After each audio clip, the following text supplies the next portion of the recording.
Hello everybody, welcome to today's maths lesson. Today we are going to look at how you multiply binomials. Just a quick reminder that a binomial is an algebraic expression with two terms. So as you can see in this example where we are asked to simplify, we have one binomial, the first bracket there are two terms, and then we have the second binomial. Now whenever you multiply two binomials, I want you to remember FOIL, which stands for first, which means we're going to multiply the first terms together. We're going to say 2x times 3x is 6x squared. The second letter is O, which is for outer, so we're going to multiply 2x and negative 4y together. Remember, positive times a negative is a negative. 2 times 4 is 8, and then we have an x and a y.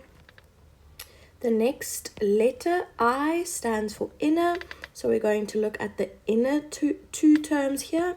So 3y times 3x, they are both positive, so our answer is going to be positive. 3 times 3 is 9, and then we have xy. And then finally, the L stands for last, so we're going to multiply the two last terms together.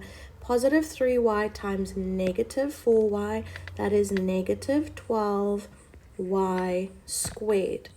Now once we've multiplied our brackets out, we have four terms here, and we need to notice that our two inner terms there are like terms. Negative 8xy and positive 9xy, they have the same variables attached to them, so those are like terms. So for our final answer, we're going to have to add those two together. So we have a 6x squared.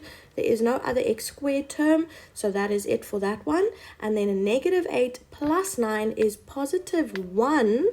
And since it's xy, that term is going to be 1xy. Remember in algebra, when your coefficient is 1, we don't write that coefficient. Okay, we just write the variable.